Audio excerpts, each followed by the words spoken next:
ಖುದ್ದು ರಾಜ್ಯದ ಮುಖ್ಯಮಂತ್ರಿಗಳಾದ ಸನ್ಮಾನ್ಯ ಶ್ರೀ ಸಿದ್ದರಾಮಯ್ಯನವರು ತಮ್ಮ ವಿರುದ್ಧ ಕೇಳೋಕ್ ಸಿಕ್ಕಿರುವ ಮೂಡ ಸೈಟು ಹಂಚಿಕೆಯಲ್ಲಾದ ಅಕ್ರಮ ಹಗರಣ ಇದಕ್ಕೆ ಉತ್ತರ ಕೊಡೋ ಪ್ರಯತ್ನವನ್ನ ಬಹಳಷ್ಟು ಮಾಡಿದ್ರು ಇಡೀ ಸಮಾವೇಶದ ಭಾಷಣದ ಉದ್ದಕ್ಕೂ ಕೂಡ. ಈ ಸಮಾವೇಶ ಆಯೋಜನೆಗೊಳ್ಳಲಿಕ್ಕೆ ಮೂಲ ಕಾರಣ ರಾಜ್ಯಪಾಲರ ಅಂಗಳವನ್ನ ಈ ಪ್ರಕರಣ ತಲುಪಿದ್ದು, ಈಗಲೋ ಆಗ್ಲೋ ಮುಖ್ಯಮಂತ್ರಿಗಳ ವಿರುದ್ಧವಾಗಿ ಪ್ರಾಸಿಕ್ಯೂಷನ್ಗೆ ಅನುಮತಿ ಸಿಕ್ಕು ಕಾನೂನಾತ್ಮಕವಾದ ಸಂಕಷ್ಟವನ್ನ ಸಿದ್ದರಾಮಯ್ಯನವರು ಎದುರಿಸುವಂತಹ ಸಂದರ್ಭ ಬಂದು ಬಿಡಬಹುದು ಅನ್ನೋದೇ ಮೂಲ ಉದ್ದೇಶ. ಇದೆಲ್ಲದಕ್ಕೂ ಕೂಡ ಮೂಲ ಪುರುಷರು ಅಂತಂದ್ರೆ ರಾಜ್ಯಪಾಲರ ಅಂಗಳಕ್ಕೆ ಈ ಮೂಡ ಹಗರಣವನ್ನ ಕೊಂಡೊಯ್ದವರು ಸಾಮಾಜಿಕ ಹೋರಾಟಗಾರರು ಟಿ.ಜೆ. ಅಬ್ರಹಂ ಅವರು. ಇವತ್ತಿನ ಮಹಾಭಾರತ ವಿಶೇಷ ಸಂಚಿಕೆಯಲ್ಲಿ ನಮ್ಮ ಸ್ಟುಡಿಯೋದಲ್ಲಿದ್ದಾರೆ. ಸರ್ ನಮಸ್ಕಾರ, ಕಾರ್ಯಕ್ರಮಕ್ಕೆ ಸ್ವಾಗತ. ನಮಸ್ಕಾರ. ಭಾಷಣ ಇಡೀ ಒಂದು 10 ದಿನ ರಾಜ್ಯ ಸರ್ಕಾರದ ಬಹುತೇಕ ಮಿನಿಸ್ಟರ್ಗಳು ಬೆಂಗಳೂರಿನಿಂದ ಮೈಸೂರಿನವರೆಗೂ ನಡೆಸಿದಂತಹ ಜನಾಂದೋಲನ ಸಮಾವೇಶ, ಅದರಲ್ಲಿ ನೀಡಿದಂತಹ ಹೇಳಿಕೆಗಳು, ಇದೆಲ್ಲವನ್ನ ಗಮನಿಸಿದ್ರೆ ಎಲ್ಲೊಂದು ಕಡೆ ಕಾಂಗ್ರೆಸ್ ಸರ್ಕಾರ ಹೆದರ್ ಬಿಡ್ತಾ?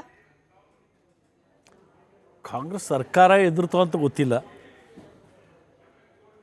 ಅಲ್ಲಿರೋ ಕ್ಯಾಬಿನೆಟ್ ಮಂತ್ರಿಗಳಂತೂ ಅವ್ರ ಕುರ್ಚಿಗಳು ಅಲ್ಲಾಡಿದೆ. ಒಬ್ಬ ವ್ಯಕ್ತಿಗೆ ಅದು ಗೌರವರು ಏನು ಕೇಳಿದ್ರು, ಇದ್ರ ಬಗ್ಗೆ ಏನು ಹೇಳ್ತೀಯಪ್ಪ ಅಂದರು. ಏನು ಹೇಳ್ತೀಯಪ್ಪ ಅಂದಿದ ತಕ್ಷಣ ಎಂಟೈರ್ ಕ್ಯಾಬಿನೆಟ್ 3 ಗಂಟೆ ಕೂತ್ಕೊಂಡು ಚರ್ಚೆ ಮಾಡ್ತಾರೆ ಒಬ್ಬ ವ್ಯಕ್ತಿ ಬಗ್ಗೆ. ಹೊರಗೆ ಬಂದು ಒಂದು ಶಬ್ದ ಹೇಳಲ್ಲ ಅದ್ರ ಬಗ್ಗೆ. ಈ ಪ್ಯಾರಾಗ್ರಾಫ್ 1, 2, 3 ಇದು ತಪ್ಪಿದೆ ಅಂತ ಯಾವುದು ಹೇಳಿಲ್ಲ. ಸಿದ್ದರಾಮಯ್ಯನವರು ತಪ್ಪು ಮಾಡಿಲ್ಲ. ತಪ್ಪು ಮಾಡದೇ ಇದ್ರೆ ಈ ನಾನು ಬರೆದಿರೋ ತಪ್ಪು ಅಂತ ಹೇಳ್ಬೇಕಲ್ಲ. ನೀವು ಏನು ತಪ್ಪಿಲ್ಲ ಅಂತ ಹೇಳಿದ್ಮೇಲೆ, ಈಗ ನೋಡಿ ನನ್ನ ಮೇಲೆ ಒಂದು ಕೇಸ್ ಇದೆ. ನನಗೆ ಯಾರೋ ಕೇಳೋರು, ನೀವು ಯಾಕೆ ಕೇಸ್ ಆದಮೇಲೆ 3 ತಿಂಗಳೊಳಗೆ ಚಾರ್ಜ್ ಶೀಟ್ ಹಾಕ್ತೀರಿ, ಯಾಕೆ ಹೈಕೋರ್ಟ್ಗೆ ಹೋಗಿ ವಜಾ ಮಾಡಿಸಿಲ್ಲ? ನಾನು ಟ್ರಯಲ್ ಫೇಸ್ ಮಾಡ್ಬೇಕದನ್ನ ವಜಾ ಮಾಡಿಸ್ಕೊಂಬಂಬಿಟ್ರಿ ಸತ್ಯಾಂಶ ಹೊರಗೆ ಬರಲ್ಲ. ಟೆಕ್ನಿಕಲ್ ಗ್ರೌಂಡಲ್ಲಿ ನಾನು ಗೆದ್ಕೊಂಬರ್ಬೋದಪ್ಪ, ಬಟ್ ವಾಸ್ತವಾಂಶ ಏನು ಅನ್ನೋದು ನಾನು ಅಲ್ಲಿ ತೋರಿಸಿ ಅದರಲ್ಲಿ ರೆಕಾರ್ಡಲ್ಲಿ ಬಂದು ಅಲ್ಲಿ ಗೆಲ್ಲಬೇಕು ನಾವು. ನಾನು ಪ್ರತಿಯೊಬ್ಬರಿಗೂ ನಾನು ಯಾರ್ಯಾರ ಮೇಲೆ ಕೇಸ್ ಹಾಕಿದ್ದೀನೋ ಅವರು 482 ಹೋದಾಗ ಅದು ಯಾಕ್ರಿ ಕೋರ್ಟ್ಗೆ ಹೋಗ್ತೀರಿ ನೀವು ಏನು ತಪ್ಪಿ ಒಬ್ಬರಾದ್ರೂ ಹೇಳಿದಾರ ನಂದು ಐತೆ ತಪ್ಪು ಅಂತ? ಇಲ್ಲ.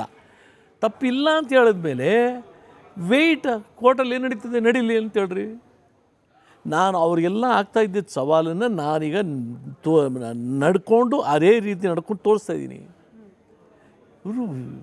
ಒಬ್ರಿಗೋಸ್ಕರ ಕ್ಯಾಬಿನೆಟ್ ಮೀಟಿಂಗು, ಒಬ್ರಿಗೋಸ್ಕರ 15 ಜನ ಕೂತ್ಕೊಂಡು ಪ್ರೆಸ್ ಕಾನ್ಫರೆನ್ಸು, ಇನ್ನು 2 ದಿನ ಬಿಟ್ಟ ಮೇಲೆ ಕಾಂಗ್ರೆಸ್ ಪಾರ್ಟಿಯ ವಕ್ತಾರರು ಎಲ್ಲರೂ ಕೂತ್ಕೊಂಡು ಎಲ್ಲ ಲೀಡರ್ಸು ಕೂತ್ಕೊಂಡು ಪ್ರೆಸ್ ಕಾನ್ಫರೆನ್ಸ್ ಮಾಡ್ತಾರೆ. ಒಬ್ಬರನ್ನ ಬಯೋದಕ್ಕೆ ಒಂದು ಫುಲ್ ಟೀಮ್ ಹೇಳಿದ್ಬಿಟ್ಟಿದೆ ಕಂಡಿಡೀರಿ ಅಂತ. ಸೊ ಈಗ ಏನು ಮಾಡಿದ್ರು ಇದರಲ್ಲಿ ಅಂತೇಳಿ ನನಗೆ ನೋವಾಗ್ತದೆ. ಸಿದ್ದರಾಮಯ್ಯನವರು ಒಂದು ಎತ್ತರದಲ್ಲಿದ್ದರು. Undoubtedly was a very tall leader. ಆ ಎತ್ತರದಿಂದ ಇವರೆಲ್ಲ ಸೇರಿಕೊಂಡು ಹೆಂಗೆ ಆಡಿದ್ರು ಅಂತ ಹೇಳಿದ್ರೆ ಎಳೆದವ್ರನ್ನ ನನ್ನ ಲೆವೆಲ್ಗೆ ತಂದುಬಿಟ್ರು ಸಿದ್ದರಾಮಯ್ಯನವ್ರನ್ನ. ನನಗೂ ಅವ್ರಿಗೆ ಏನ್ರಿ ಮ್ಯಾಚ್ ಇದೆಯಾ, ಹೋಲಿಸೋಕ್ಕಾಗುತ್ತಾ?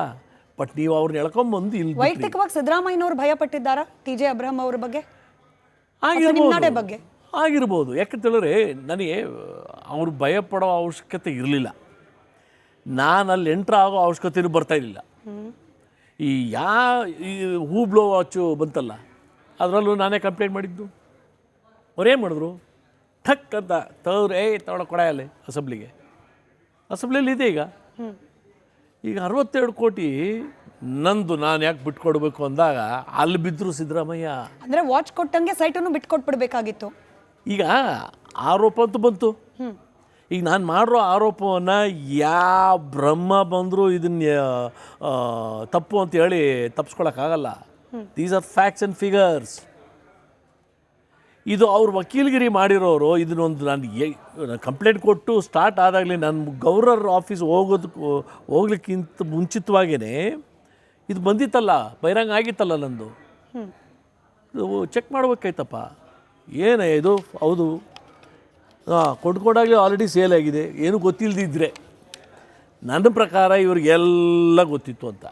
ಬಟ್ ನಾನು ಈ ಸ್ಪಷ್ಟನೆ ಕೊಡೋ ಅಂಥ ಲೆವೆಲ್ಗೆ ತರಬಾರ್ದಾಗಿತ್ತು. ಅವರು ತರೋ ಅವಶ್ಯಕತೆ ಇರಲಿಲ್ಲ. ನಿಮ್ಮ ಹಿಂದೆ ಯಾರಿದ್ದಾರೆ ಟಿ.ಜೆ. ಅಬ್ರಹಂ ಅವರೇ? ಬಿಜೆಪಿ ಜೆಡಿಎಸ್ ಅಥವಾ ಡಿ ಕೆ ಶಿವಕುಮಾರ್ ಅವರ? ಈಗ ಯಾರಿಗೆ ಸಹಾಯ ಮಾಡ್ತಿದ್ದೀರಿ, ಯಾರ ವಿರುದ್ಧವಾಗಿ ವರ್ಕ್ ಮಾಡ್ತಿದ್ದೀರಿ? ಈಗ ನಾನು ಯಡಿಯೂರಪ್ಪನವ್ರ ಮೇಲೆ ಮಾಡಿದಾಗ JDS ಕಾಂಗ್ರೆಸ್ ಏನು ಅನ್ಕೋತದೆ, ಅಲ್ಲ BJP ಏನು ಅನ್ಕೋತದೆ, JDS ಕಾಂಗ್ರೆಸ್ ಅವರು ನನ್ನ ಹಿಂದೆ ಇದ್ದಾರೆ ಅಂತ. JDS ಮೇಲೆ ಮಾಡಿದಾಗ ಕಾಂಗ್ರೆಸ್ಸು BJPನವರು ನನಗೆ ಕುಮ್ಮಕ್ಕು ಅಂತ. ಈ ಕಾಂಗ್ರೆಸ್ ಅವ್ರ ಮೇಲೆ ಮಾಡಿದಾಗ ಇವರಿಬ್ಬರು ನನ್ನ ಕುಮ್ಮಕ್ಕು ಅಂತ. ಯಾರ ಮೇಲೆ ನಾನು ಹಾಕಿಲ್ಲ ಅಂತೇಳಿ, ಯಾರ ಮೇಲೆ ಕೇಸಿಲ್ಲ. SM ಕೃಷ್ಣ ಮೇಲಿದೆ, ನಾನು ಇಲ್ಲಿ ಗೆದ್ದಿದ್ದೀನಿ, ಸುಪ್ರೀಂ ಕೋರ್ಟ್ಗೆ ಹೋಗಿದ್ದಾರೆ, ಹೌದಾನೆ? ಅವ್ರು ಕಾಂಗ್ರೆಸ್ಸು ನಾನು ಹಾಕಿದಾಗ, ಈಗ ಅವರು ಚೇಂಜ್ ಆಗಿರ್ಬೋದು. ಕುಮಾರಸ್ವಾಮಿ ಮೇಲೆ ಹಾಕಿದ್ದೀನಿ, ನಾನು ಇಲ್ಲಿ ಗೆದ್ದೆ, ಹೈಕೋರ್ಟ್ಗೆ ಹೋದರು, ಅಲ್ಲೂ ನಾನು ಗೆದ್ದೆ, ಸುಪ್ರೀಂ ಕೋರ್ಟಲ್ಲಿದೆ.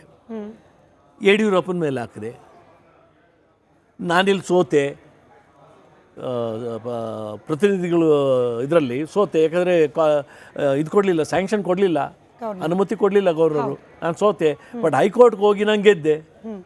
ಈಗ ಅವ್ರು ಸುಪ್ರೀಂ ಕೋರ್ಟ್ಗೆ ಹೋಗಿದ್ದಾರೆ. ಈಗ ಮೂರೂ ಪಾರ್ಟಿನವರವರೇ. ಈಗ ಸಿದ್ದರಾಮಯ್ಯನ ಮೇಲೆ ಬಂದಿದ್ದೀನಿ. ಯಾರು ನನ್ನ ಹಿಂದೆ ಇದ್ದಾರೆ? ಬ್ಲ್ಯಾಕ್ ಮೇಲರ್ ಅಂತಾರೆ ನಿಮ್ಮನ್ನ. ರಾಜಕಾರಣಿಗಳನ್ನ ಹಿಂಗೆ ಕಟ್ ಹಾಕ್ಲಿಕ್ಕೇನೆ ಇರುವ ಬ್ಲ್ಯಾಕ್ ಮೇಲರ್ ಅಂತಿದ್ದಾರೆ ಜನ ನಿಮ್ಮನ್ನ. ಈಗ ಅನ್ನೋದಕ್ಕೆ ನಮ್ಮ ಈ ಒಂದೊಂದು ಘನತೆ ಗೌರವದಿಂದ ಇರೋರು ಹೆಂಗೆ ಫೈಟ್ ಮಾಡ್ತಾರೆ ಅಂತ ಹೇಳಿದ್ರೆ, ಇದು ಕಾನೂನಾತ್ಮಕ ಒಂದು ಸಬ್ಜೆಕ್ಟು. ಕಾನೂನುಬದ್ಧವಾಗಿ ಮಾತಾಡೋಣ. ಈ ನೀವು ಪಂಚಾಯತಿ ಕಟ್ಟೆಯಲ್ಲಿ ನೋಡಿದ್ದೀರಿ, ನೀವೆಲ್ಲ ಚಿಕ್ಕ ನೀವು ಯಂಗ್ಸ್ಟರ್ಸ್ ನೀವು ನೋಡಿರಲ್ಲ. ಈ ಪಂಚಾಯತಿ ನಮ್ಮ ಊರುಗಳಲ್ಲಿ ಪಂಚಾಯತಿ ನಡೆಯುವಾಗ ಇಬ್ಬರೂ ವಾದ ಮಾಡ್ತಾ ಇರ್ತೀವಿ, ಈ ಗುಂಪಿನವರು ಆ ಗುಂಪಿನವರು. ಯಾವಾಗ ಒಂದು ಸೋಲ್ತಾನೆ ಅಂತ ಗೊತ್ತಾಗಿದ ತಕ್ಷಣ ಅಲ್ಲೊಂದಿಬ್ಬರು ಕೆಟ್ಟ ಮಾತಲ್ಲಿ ಒಂದು ಎರಡು ಮಾತು ಯಾರಿಗೋ ಅಂದ್ಬಿಡ್ತಾರೆ. ಅಂದಿದ ತಕ್ಷಣ ಅವನು ಸೋಲ್ತಾನೆ ಅನ್ನೋ ಆ ಭೀತಿಯಿಂದ ಇದನ್ನೆಲ್ಲ ಆಚೆ ತರೋದು. ಅದರ ಅವಶ್ಯಕತೆ ಏನ್ರಿ ಇದೆ? TJ ಅಬ್ರಾಮ್ 1ನೇ ಪ್ಯಾರಾಗ್ರಾಫ್ ಹೋದ ನೀನು, ಆ ಗೊತ್ತಿಲ್ವಾ ಸಿದ್ದರಾಮಯ್ಯನಿಗೆ? ಏನೇ ಆಯ್ತು ಅಂದರೆ, ನಿನ್ನೆ ಯಾವುದೋ ಒಂದು ವಾಹಿನಿಯಲ್ಲಿ ಕೂತ್ಕೊಂಡು ಇಂಟರ್ವ್ಯೂ ಕೊಡ್ತಾಯಿದ್ರು. ಹೇಳ್ಬೇಕಾಯ್ತಪ್ಪ, ಇದು ಎಲ್ರಿ ಇದೆ ಅಂತ. ಆ ವಾಹಿನಿ ಮುಖ್ಯಸ್ಥ ಇದನ್ನ ಇಟ್ಕೊಂಡಿರಲಿಲ್ಲ ಕೈಯಲ್ಲಿ, ಇದನ್ನ ಪ್ರಶ್ನೆನೇ ಕೇಳಿಲ್ಲ. ಐ ಡೋಂಟ್ ನೋ ಏನಕ್ಕೆ ಯಾವ ಮಟ್ಟಕ್ಕೆ ಹೋಗ್ಬಿಟ್ಟಿದ್ದೀವಿ ಅಂತ. ಬ್ಲ್ಯಾಕ್ ಮೇಲರ್ ಯಾರು? ಬ್ಲ್ಯಾಕ್ ಮೇಲರು ಯಾರು ಆಪಾದನೆ ಮಾಡೋರು ಯಾರು ಅಂತ ನಾವು ನೋಡ್ಬೇಕಲ್ಲ. ಈಗ ನಾನೀಗ ಈ ಸತ್ಯಾಂಶ ನನಗೆ ಒಂದು ಇತಿಹಾಸ ಇದೆ. SM ಕೃಷ್ಣ, ಧರ್ಮಸಿಂಗ್, ಕುಮಾರಸ್ವಾಮಿ, ನಾನು ಈಗ ಎಲ್ಲರ ಹೆಸರು ಹೇಳಿದೆ. ಇವೆಲ್ಲ ಎಲ್ಲಾದರೂ ವಾಪಸ್ ಹೋಗಿದೆಯಾ ಕೇಸು? ಇವ್ರಿಗೆ ಯಾರಿಗಾದ್ರೂ ಬ್ಲ್ಯಾಕ್ ಮೇಲ್ ಮಾಡಿದ್ದೀನಾ?